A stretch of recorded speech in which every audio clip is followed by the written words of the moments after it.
اعوذ باللہ من الشیطان الرجیم بسم اللہ الرحمن الرحیم الحمدللہ رب العالمین الصلاة والسلام علی اشرف الانبیاء والمرسلین وخاتم لما سبق لفاتح لمن غلق المؤلن الحق بالحق ابی القاسم محمد وعلى أهل بيته الطيبين الطاهرين المعصومين المظلومين الذين ذهب الله عنهم الرجس ويطهرهم تطهيرا وعلى لعنة الله على أعدائهم وعاصبي حقوقهم ومنكر فضائلهم ومصائبهم وشداتهم وسخاوتهم وتشائهم أجمعين من الآن إلى قيام يوم الدين أما بعد فقد قال سبحانه تبارك وتعالى في محكم قرآن المجيد وفرقانه الحميد وقوله الحق بسم الله الرحمن الرحيم فقل تعالوا ندعو أبناءنا وأبناءكم نساءنا ونساءكم أنفسنا وأنفسكم ثم نبتہل فنجل لعنت اللہ علی القاذبین۔ درود پڑھے بر محمد وآل محمد۔ سامعین مکرم و معظم برادران ایمانی و بزرگان ملت، آج عشرہ مجالس کی یہ چوتھی مجلس آپ کے سامنے جو منعقد ہو رہی ہے، اس کو خطاب کرنے کا شرف حاصل ہو رہا ہے، اور ہمارا مسلسل جو موضوع گفتگو ہے وہ یہ ہے کہ حدیث قصہ اہل بیت کا قصیدہ، جس میں ہم نے آغاز کی مجلسوں میں تمام دلائل پیش کرے کہ حدیث قصہ اہل بیت کا قصیدہ کس طریقے سے ہے، تو ہم اپنے سفر پہ گام بگام طے کرتے ہوئے آج اس مراحل پر پہنچے ہیں کہ کل ہم نے اس بات کو عرض کیا تھا کہ آیت کی تفسیر جو ہوتی ہے وہ حدیث کرتی ہے، لیکن یہ حدیث قصہ وہ واحد حدیث ہے کہ جس کی تفسیر خود آیت کر رہی ہے، جسے آیت مباہلہ کہا جاتا ہے۔ اب آیت مباہلہ ہے کہ اس میں اگر آپ غور طلب کریں تو آپ کو معلوم ہوگا کیا ہے مباہلہ۔ نصران کے رہنے والے جب نبی کے پاس آئے اور وہ عیسائی تھے، حضرت عیسیٰ کے ماننے والے تھے، اور انہوں نے نبی سے آ کر بحث کری، اور موضوع بحث یہ تھا کہ حضرت عیسیٰ جو ہے وہ اللہ کے بیٹے ہیں۔ تو نبی یہاں پر دلائل عقلیہ اور دلائل نقلیہ سناتے رہے، ان کو قرآن کے سورے سناتے رہے، قرآن کی آیتیں سناتے رہے، اور ان کے سامنے دلیلیں پیش کرتے رہے، لیکن وہ اپنی بات پر بازد رہے اور انہوں نے کوئی دلیل کو تسلیم نہیں کیا۔ جب اللہ نے یہ مناظر دیکھے تو فوراً اپنے حبیب سے کہا، میرے حبیب اگر یہ علم آ جانے کے بعد بھی تمہاری دلیلوں کو رد کر رہے ہیں تو ان سے کہو کہ اب مباحثہ نہیں ہوگا بلکہ اب مباہلہ ہوگا، اور ان سے کہو کہ ہم اپنے بیٹے لاتے ہیں اور تم اپنے بیٹے لاؤ، ہم اپنی عورتیں لاتے ہیں تم اپنے گھر کی عورتیں لاؤ، ہم اپنے نفسوں کو لاتے ہیں تم اپنے نفسوں کو لاؤ۔ اب تاریخ بتاتی ہے کہ ابنا آنا کی منزل میں جو گئے وہ حسنین علیہ السلام تھے، نساء آنا کی منزل میں جو بی بی گئے وہ حضرت بطول جناب فاطمہ الزہرا سلام اللہ علیہ تھیں، اور نفسوں کی منزل پر جو گئے تو وہ مولا کائنات حضرت علی بن ابی طالب علیہ السلام۔ مولا گئے تو تاریخ میں یہ جملہ جیسے ہی اہل بیت آئے میدان میں تو فوراً ایک یہودیوں کے عیسائیوں کے ایک سب سے بڑے عالم نے، ایک بزرگ عالم نے یہ جملہ کہا، اور اس نے یہ کہا کہ دیکھو اگر نبی حق پر نہ ہوتے تو وہ اپنے اہل بیت کو لے کر نہ آتے۔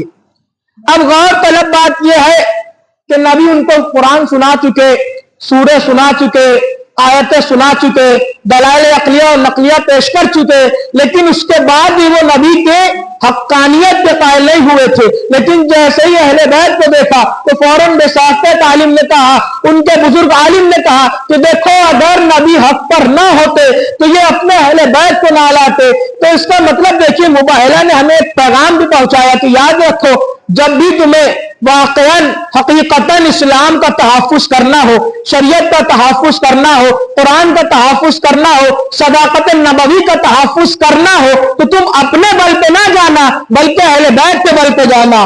اپنی عقل کا سہارا مت لینا، اہل بیت کا سہارا لینا، اپنے علم کے بل پر مت جانا، اہل بیت کے علم پر جانا، اور دیکھو اپنی اکثریت کو پیش نہ کرنا، اہل بیت کی عظمت کو پیش کرنا۔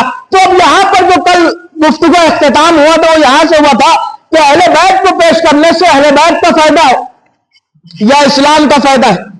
اہل بیت کو پیش کرنے سے کس کا فائدہ ہے؟ تو اس کی سب سے محکم دلیل یہ ہے کہ آپ پڑھیے تو علماء نے لکھا ہے، عرفاء نے لکھا ہے کہ نماز ہے الصلاۃ موم الدین، نماز ہے الصلاۃ معراج المومن، کہ نماز مومن کی معراج ہے، نماز دین کی بنیاد ہے، نماز دین کا ستون ہے، نماز دین کا ستون ہے، دین کا بنیاد ہے، نماز حکم دین ہے۔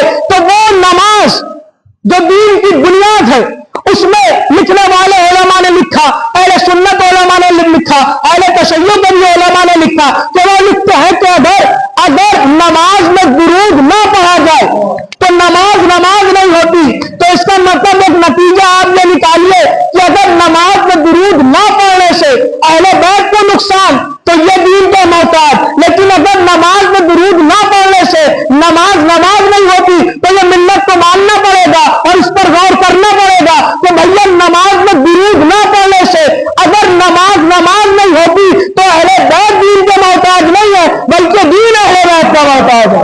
ایک درود پڑھے بر محمد و آل محمد، بلکہ اہل بیت محتاج نہیں ہے، دین اہل بیت کا محتاج ہے۔ اور بلکہ امام شافعی جیسے نے یہ جملے لکھے کہ اے اہل بیت تمہاری عظمت کے لیے اتنا ہی کافی ہے کہ اگر نماز میں تم پر درود نہ پڑھا جائے تو نماز نہیں ہوتی۔ لا صلاۃ لہو، لا صلاۃ لہو، نماز نہیں ہوتی۔ لا صلاۃ لہو کا یہ مطلب نہیں ہے کہ نماز ادھوری ہے، لا صلاۃ لہو کا یہ مطلب نہیں کہ نماز نامکمل ہے، لا صلاۃ لہو کا یہ مطلب نہیں کہ نماز ادھوری ہے۔ لیکن نماز کے ادھوری ہونے کا مقصد کہ ادھوری ہے لیکن نماز ہے، نماز کے باطل ہونے کا مطلب باطل ہے مگر نماز ہے، نماز کے نامکمل ہونے کا مطلب کہ نامکمل ہے مگر نماز ہے۔ لیکن امام شافعی نے کیا کہا کہ لا صلاۃ لہو، نماز ہی نہیں ہے، نماز ہی نہیں ہے۔ تو اس کا مطلب ماننا پڑے گا کہ نیت شکل نماز، رکوع شکل نماز، قیام شکل نماز، تکبیر شکل نماز، لیکن درود اصل نماز ہے۔ ایک درود پڑھے بر محمد و آل محمد، لیکن درود اصل نماز ہے۔ درود ہے کیا؟ اب آپ درود پر غور کریے، اللہم صلی علی محمد و آل محمد، یہ ہے درود، یہ ہے دعائے رحمت، صلوات جو ہم لوگ پڑھتے ہیں۔ اب آپ یہ بتائیے کہ آپ نے قرآن مجید پڑھا اور ہم ملت اسلامیہ سے بھی یہ سوال کر رہے ہیں آج کی اس مجلس سے کہ تم ملت اسلامیہ ہمیں بتائے کہ وہ حافظان قرآن ہے، اپنے وارثان قرآن لکھتے ہیں، وہ ہمیں یہ بتائے کہ کیا انہوں نے قرآن مجید میں اس آیت درود کو پڑھا ہے، اس ترکیب درود کو پڑھا ہے؟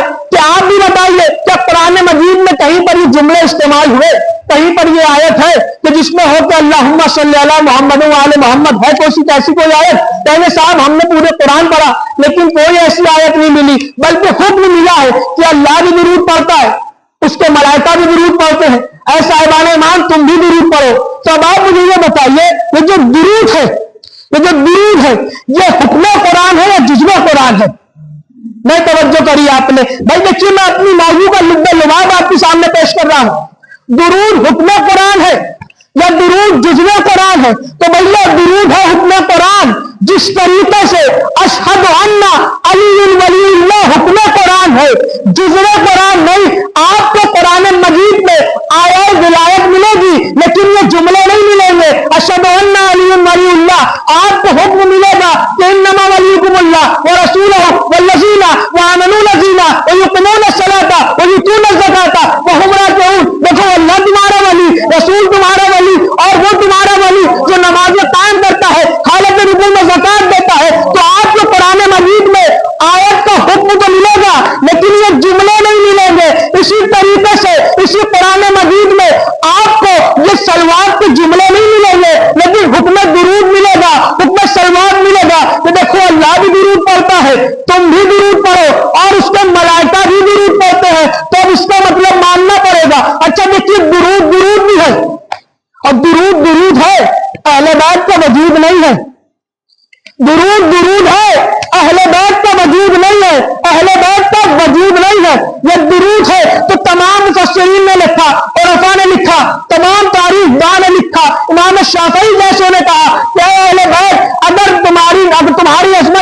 اتنا ہی کافی ہے کہ اگر نماز میں درود نہ پڑھا جائے تو نماز نہیں ہوتی. تو کیا حق ہے کہ ایک جملہ کہا جائے کہ بھیا یہ درود ہے ان کا وجود نہیں ہے؟ تو بھائی جن پر درود نماز سے افضل ہو ان پر جن کا وجود نماز سے کم کیسے ہو جائے گا؟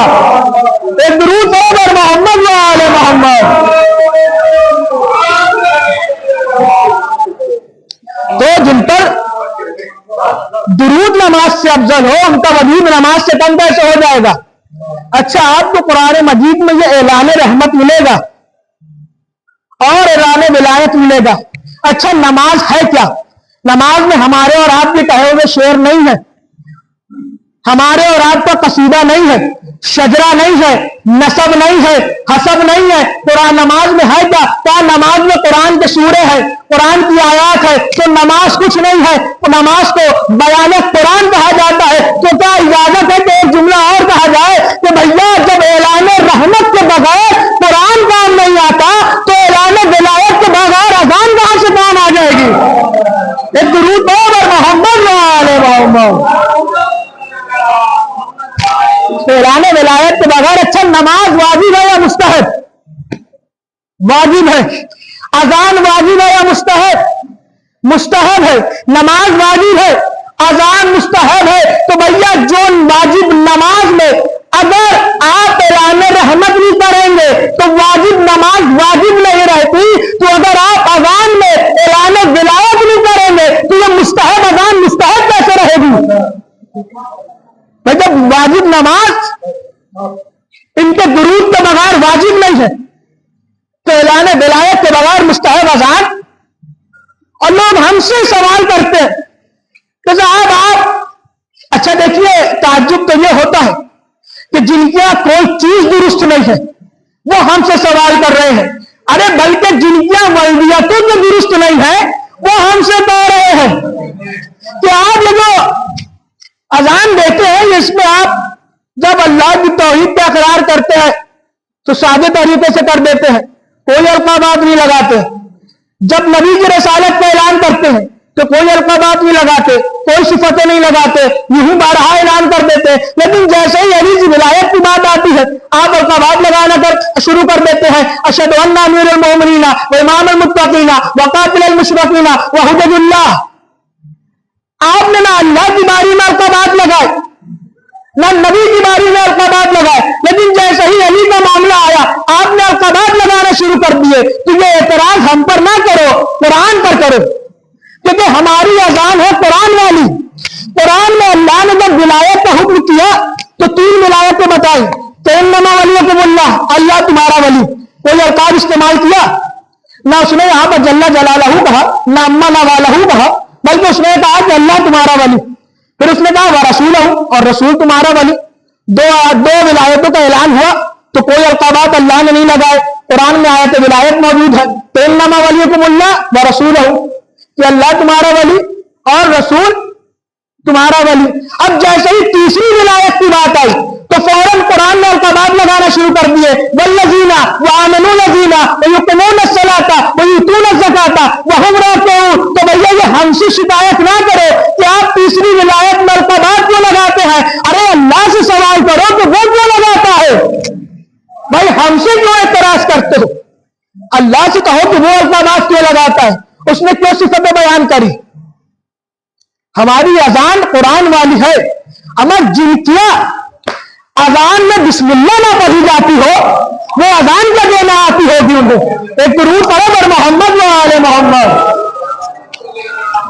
دیکھیے درود کو درود سمجھیے، اس کو رحمت کی طریقے پڑھیے، زحمت کی طریقے مت پڑھیے. دعوات بلند پڑھیے، مل جل کر رہا. تو درود اہل بیت کو پیش کرنے سے اہل بیت کا فائدہ نہیں ہے، اسلام کا فائدہ ہے. اور درود بھی ہے، درود دلیل وجود بھی ہے. اب آپ کو پوچھیں گے کیسے، تو آئیے میں بتاؤں گا کہ ایسے کہ درود مکے سے نہیں ہے، مدینے سے نہیں ہے، بلکہ درود ہے دور آدم سے. کہ جب اللہ نے کہا آدم ہم چاہتے ہیں کہ تمہارا عقد کر دے، نکاح کر دے، تو آدم نے کہا کہ پروردگار کر دے. کہا آدم مگر شرط ہے. کہا پروردگار، کہا مہر ادا کرنا پڑے گا. تو پروردگار مہر کیا دینا پڑے گا. کہا آدم تم 20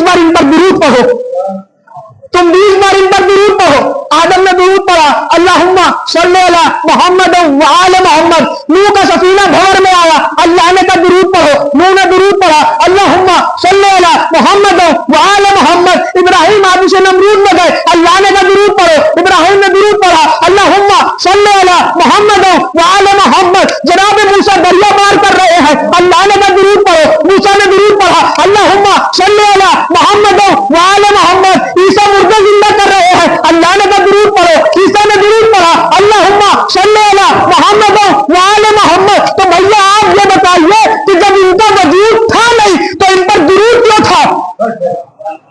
بھائی جب ان کا وجود ہی نہیں تھا, درود ہے دعائے رحمت. جب ان کا وجود نہیں تھا تو یہ اللہ کس پر دعائیں کروا رہا ہے کہ آدم تم بھی ان کی دعا کرو, اے نوح تم بھی دعا کرو, اے ابراہیم تم بھی دعا کرو. تو اس کا مطلب اگر ان کا وجود نہ ہوتا تو یہ درود بھی نہ ہوتا.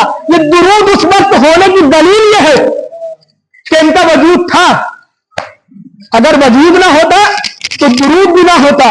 یہ ہے ہدایت. اگر آپ ان کو پیش کریں گے اور انہی کو پیش کرنا ہے, کسی اور کا سہارا نہیں لینا ہے, ورنہ میں آپ کو ایک تاریخ کا منظر دکھا دوں اور وہیں پر گفتگو کو تمام کر دوں. جب لوگوں نے ان کو چھوڑ کر دوسروں کو اختیار کیا, دوسروں کو سہارا لیا, تو تاریخ میں منظر یہ لکھا کہ ان لوگوں نے جمعے کی نماز کو بدھ میں پڑھا تھا. ارے پڑھانے والے پر حیرت نہیں تھی, پڑھنے والے پر حیرت تھی کہ پڑھانے والے نے پڑھا لی لیکن پڑھنے والوں نے پڑھ کیسے لی؟ کیوں کہ ان کو چھوڑا تھا. تو ان کو پیش کرنے سے ان کا فائدہ نہیں ہوتا ہے, اسلام کا فائدہ ہوتا ہے. تو درود بھی ہے, درود دلیل وجود بھی ہے. اگر ان کا وجود نہ ہوتا, اچھا دیکھیے ہمارے کیا دعا کب ہوتی ہے؟ جب وقت ولادت آ جاتا ہے تب دعا ہوتی ہے. جب آثار ولادت ہوتے ہیں تب دعا ہوتی ہے. تو ہمارے لیے کیا ہے کہ جب یا تو وقت ولادت ہوگی تب دعا ہوگی, یا جب آثار ولادت ہوگی تب دعا ہوگی. تو اس کا مطلب اللہ نے یہاں پر بھی ایک قانون بیان کیا کہ مسلمان پہچان لے, ارے جس کی دعا ولادت کے بعد ہوتی ہے وہ امت ہوتی ہے, جس کی دعا ولادت سے پہلے ہوتی ہے وہ اہل بیت ہوتے ہیں.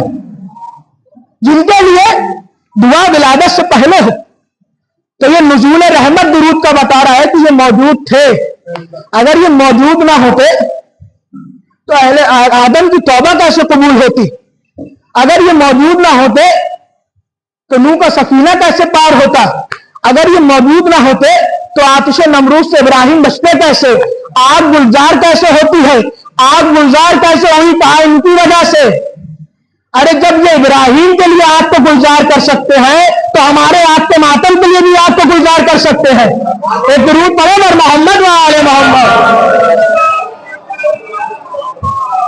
ہمارے لیے بھی موسیٰ دریا پار کر رہے ہیں, تو جب یہ موسیٰ کو دریا پار کروا سکتے ہیں تو ہمیں روز محشر پل صراط بھی پار کروا سکتے ہیں. جب عیسیٰ جیسے مردے زندہ کرتے ہیں ان کا درود پڑھ پڑھ کر, تو ہم بھی اپنی مشکلوں کو مشکل کشائی کرتے ہیں ان کا درود پڑھ پڑھ کر.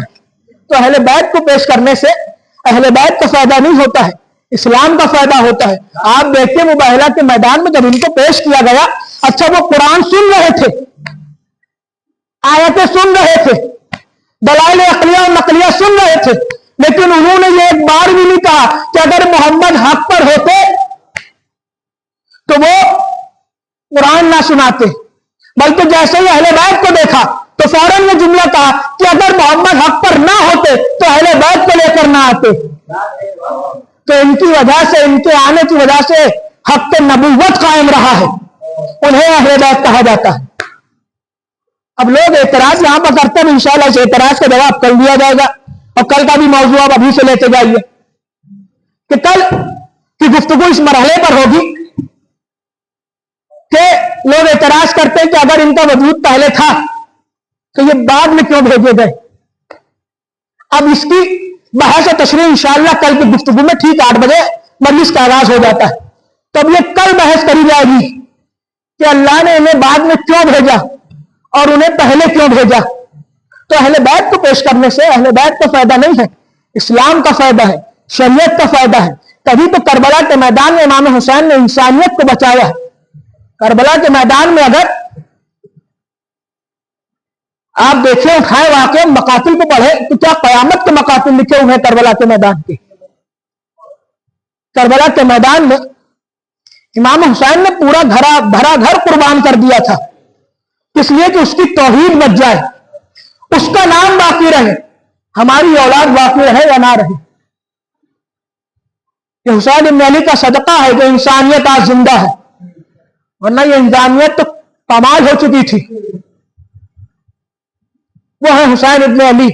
آج 4 محرم کی تاریخ ہو گئی ہے اور رفتہ رفتہ اہل حرم پر مصیبتیں بڑھتی جا رہی ہیں. آج آن محمد کے مسائل ہوتے ہیں، حالانکہ سب کی شہادت تو 10 محرم کو ہوئی، لیکن مختلف تاریخیں اس وجہ سے رکھی گئی کہ آپ کو عظمت پتہ چلے کہ کون تھے جو شہید کرے گئے تھے. کون آن محمد؟ وہ آن محمد کہ جب قافلہ یہ چلا مدینے سے تو جناب عبداللہ آئے اور آنے کے بعد اپنی زوجہ کو روکا، جناب زینب کو روکا. روکنے کے بعد کہنے لگے زینب یہ 2 میں بچے لایا ہوں. تو جناب زینب نے ایک عجیب و غریب جملہ وہاں پر کہا تھا. کہنے لگا عبداللہ آپ دیکھیے سب کچھ کہیے گا لیکن مجھے مدینے میں رکنے کو مت کہیے گا، کیونکہ حسین کے بغیر زینب کا دل نہیں لگتا ہے. جناب عبداللہ نے کہا نہیں میری زوجہ، ہم تمہیں روکنے نہیں آئے ہیں، بلکہ ہم یہ 2 فدیے لائے ہیں کہ میری طرف سے ایک قربان کر دینا، ایک اپنی طرف سے حسین کو قربان کر دینا. وہی چھوٹے چھوٹے بچے. تاریخ بتاتی ہے شب عاشور جناب زینب دونوں بچوں کو نصیحتیں کر رہی ہیں، اور محمد دیکھو ایسا نہ ہو کہ کل علی اکبر کے سینے میں برچھی لگ جائے اور تم زندہ رہو. کل ایسا نہ ہو کہ 6 مہینے کے بچے کے گلے میں تیر لگ جائے اور تم زندہ رہو. اور محمد دیکھو ایسا نہ ہو کہ قاسم کا لاشا پامال ہو جائے تم زندہ رہو. اور محمد دیکھو ایسا نہ ہو کہ چچا امو کے شان قلم ہو جائے اور تم زندہ رہو. دونوں چھوٹے چھوٹے بچوں نے ننھے ہاتھ جوڑنے کے بعد کہا مادر گرامی ہم ماموں کے پاس گئے تھے اجازت کے لیے، لیکن ماموں اجازت نہیں دے رہے تھے. جناب زینب نے بچوں کو ہاتھوں کو پکڑنے کے بعد بھائی کے پاس آئے. کہا بھائی میں کہتی ہوں کہ تم ان دونوں بچوں کو جنگ کی اجازت دے دو. تو امام حسین نے کہا زینب تم خود بتاؤ میں اپنے ان بھانجے کو کس طریقے سے اجازت دوں. کہا نہیں بھیا یہ 2 فدیے ہیں تمہاری طرف سے جو تمہارے پر قربان کرنا ہے. تاریخ بتاتی ہے کہ مولا حسین نے اجازت دی. دونوں شہزادے یہ رجس پڑھتے ہوئے میدان میں گئے اور یہ کہتے ہوئے شامیوں سے مخاطب ہوتے ہوئے گئے کہ دیکھو ہم جعفر طیار کے پوتے ہیں، ہم علی کے نواسے ہیں. اور دونوں بچوں نے یہ طے کیا تھا کہ ہم لوگ ایک دوسرے سے پشت کو جوڑ کر حملہ کریں گے. تو تاریخ بتاتی ہے کہ جب میدان میں بچوں نے حملہ کیا تو پشتیں آپس میں جڑی ہوئی تھی اور حملہ ہو رہا تھا. نہ جانے کتنے قاتلوں کو فنار کیا دونوں شہزادوں نے، لیکن اتنے میں ایک ولد حرام بولا کہ دیکھو یہ بنی ہاشم کے بچے ہیں، اگر ان کو شہید کرنا ہے تو ان کے درمیان میں جدائی پیدا کرو. جیسے ہی یہ سنا تو ایک رہوار منگوایا گیا، دونوں بچوں کے درمیان سے اس رہوار کو گزارا گیا. ارے رہوار کا گزرنا تھا کہ قیامت آ گئی. دونوں بچے آپس میں جدا ہوئے، لشکروں نے حلقہ بنایا. تاریخ بتاتی تھی کہ محمد چاہتے تھے کہ گھوڑے کی رکابوں پر کھڑے ہوتے دیکھے کہ اون کدھر ہے، لیکن مقتل نے لکھا کہ جیسے ہی محمد کھڑے ہوئے کہ اون کو دیکھنے کے لیے تو محمد کو اون تو نظر نہیں آئے بلکہ ہوا میں لہراتی ہوئی تلواریں نظر آئیں. ہاں ایک وقت بچوں پر وہ بھی آیا کہ بچوں نے دریا پر قبضہ کیا. ادھر دریا پر بچوں نے قبضہ کیا تو فوراً بیویاں آئے اور جناب زینب سے کہا زینب مبارک ہو کہ تمہارے شہزادوں نے دریا پر قبضہ کر لیا ہے. تو جناب زینب یہ عجیب جملہ تھا کہ میری بہنوں دیکھو مجھے مبارک باد مت دو، ارے بلکہ یہ دعا کرو کہ وہ 3 دن کا پیاسے ہے، ارے کہیں وہ پانی نہ پی لے. ارے میں کیا اپنے بھائی کو منہ دکھاؤں گی کہ 6 مہینے کا اصغر پیاسا ہے، میرے بچے سے عراب ہوگا. ہاں دادارو تاریخ بتاتی ہے کہ ایک وقت وہ بھی آیا کہ دونوں بچوں کو اوپر وار کیا گیا، دونوں بچے گھوڑے کی زین سے زمین پر آئے. آنے کے بعد تاریخ بتاتی ہے کہ عام نے کہا ہے مامودان سلام قبول کیجئے، محمد نے کہا ہے مامودان سلام قبول کیجئے، ارے اپنے بھانجوں کی مدد کو آئیے.